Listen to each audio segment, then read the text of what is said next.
for coming out and supporting us. It's always special being in Portland, and we always read in a different venue. And this is cool. This is like I'm going to take some great photos of you guys. We're tonight we've got a mixture of readers. They're from our latest anthology, I Let Go of the Stars in My Hand, which is this one with this kind of really cool little guy, which was drawn by a Swedish artist. So we're feeling it's an international cover. So please take a look at that. And we also have readers from previous anthologies as well. So what we do, we publish an anthology every year, and it's all from open submission. And it's writers from across the world, and we say fearless, unpredictable writers, and I really believe that's what you're going to hear tonight. They'll be reading work that you can find in the book and some of their other works. And you're going to have your socks and your hats knocked off, blown away, and you'll wake up with stars in your hand. I'm not going to do a load of bios before each reader, because what we do, we publish people who've never been published before, and we also publish people whose bios are that long and just incredible. So when we do a reading, I usually just like to say their name or just say something random. If you want to know more, speak to them, speak to me, have a look at the books. They do have bios in the back. But, let the words speak for themselves and let the poet perform to their very best. And to kick us off, I'm delighted to introduce Christopher Luna, who I've known for a number of years now, and it's always a real joy to hear him read. I don't think I need any more intro. All right. Christopher Luna. Thank you. Thanks for having me, and I'm really proud to be in the previous anthology. It's Animal But Merciful. Really love Great Weather for Media, and I really look forward to their stop in Portland every year. It's really fun to see everyone again and get together with everyone. This first one's called Multi-Talented Multitaskers. This is definitely a Vancouver poem. I live in Vancouver, Washington. Multi-talented multitaskers, a crime story with tinted windows and a happy ending. Thai foot massage. Little girl gives good toe.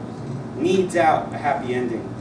A familiar story flickers across closed lids to strobe its way into memory, like a pair of flippers fetishized in the dead of night. High maintenance soup sipper, low down soul ripper. No new permutations, seen this drama before. Girl can't help it, only tears remain. Hunkered down in the handicapped bathroom between sets, dreaming of a life in show business. Thank you. This one's called Reciprocity is in the House. The poem entirely made up of found material. Some of the people I stole from here are Harry Dean Stanton, Tom Robbins, David Meltzer, and Esteem Edgar Allan Poe, Marilyn Monroe. Reciprocity is in the house. Our thoughts have forms. It's all a movie, including this conversation. There's no answer to it. Sometimes I reference people or the stars, the sun, the moon, and universal interstellar space type shit. But then she looks at me with those eyes. She punches me in the physics, and I realize that we are filled with the seeds of all the troubles and blessings of existence, but also provided with the sustaining virtue, hope. It is the necromantical noumena of the netherworld we are courting. You don't see any magic? Here on the streets is action. It's exciting, very large, a non-human abstract dance, a war of elements, torn, resoldered percussion gestures. It is the fecund labyrinth again, with so many rooms, cells, vibrations, percussions, repercussions. I have not been as others were. I think I've discovered innocence. Let's not become robots and forget our fellow man. Applaud all songs. If crows were robots, I'd love them just the same. I think to love bravely is best and accept as much as you can bear.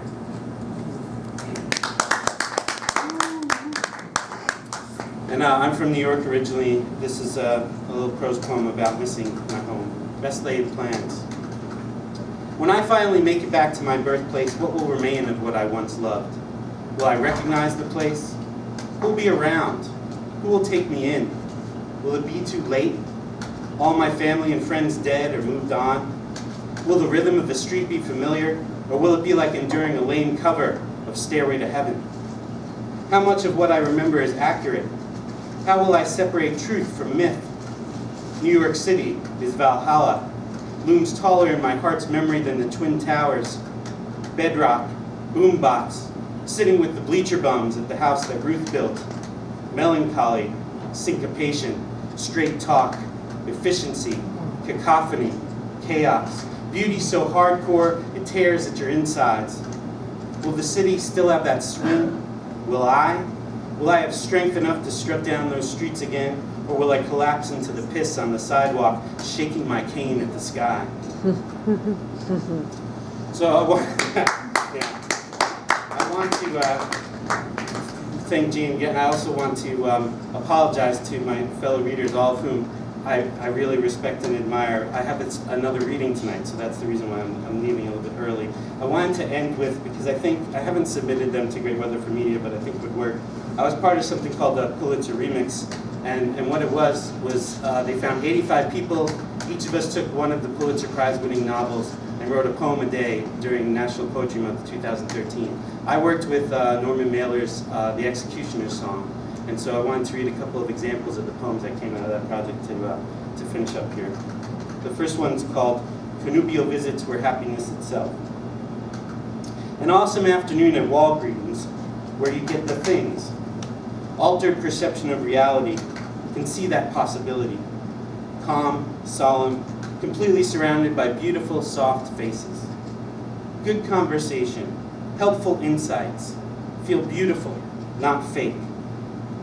Not taking orders from your folks anymore. I have feelings and beliefs. It is a matter of some delicacy, one huge, well-organized Mormon conspiracy. You talk about dying, but it's just words, baby.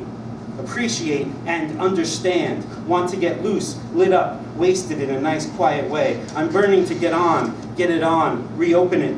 Just go ahead on with it, like the demon that got into Linda Blair in The Exorcist. Physical contact, kind of exciting. Take the chance. You can do something where it is intentional. Certainly changed me.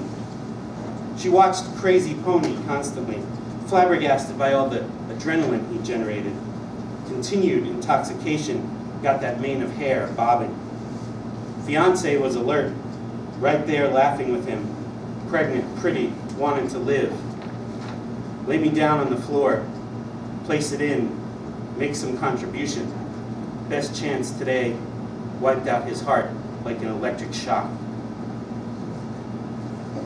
So, thanks. So if you want to work with some found material, you can do worse than Norman Mailer, because I'm just going to have to guess that he probably didn't have anyone to say no. It's a 1,000-page book, probably could have been cut by a third and still been really strong work, but that purple prose is really great if you're doing a found poem, you know. Lots of stuff to work with. So this one from April 20th, One More Uncertainty to Carry Around, also based on Norman Mailer. This is what I'll finish with. Jumped on a plane, virtually paralyzed by the idea of change. Toped a couple, got blasted, stoned out of his head, and that was a beautiful thing. There was a magnitude to the job. He couldn't go on with it. The total had to be well over 1,000 pages. Progress stopped. They wanted lurid details. Put a walkway up in the attic with one-way mirrors looking down. You had to be paranoid. That papist prick there in the fucking restaurant had lost the only thing of real value he had ever had or known. Ought to be a used car salesman. Sure had been in show business. Intellectual and not streetwise. His main theme was sexual. Didn't know from karma. Coming down, everything started to get unreal. The culture, the softness, it was war. Had never seen the like. Real psychos and zombies in the throes of brainwash. Thought all this was fascinating. Didn't hear it on the tapes. What the fuck kind of journey am I on? When I picture your pretty face, the darkness rolls back and I know that I am loved. I see beauty and strength and love that doesn't have any bullshit to it. I love the vein in your forehead, and I love the vein in your right tit. I remember one time when we were fucking and we were really bucking up against each other. Didn't miss a chance to touch you on your sweet little cunt. It was no short, quick thing. The offer was better than catnip. We're going to be happy. It had given Betty an uncomfortable, even frightened feeling. In the throes of brainwash, she thought all this was fascinating. Didn't make love or nothing. Quite a closeness.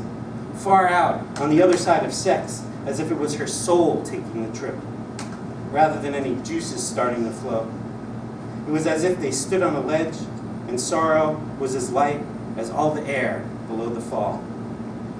Thanks a lot.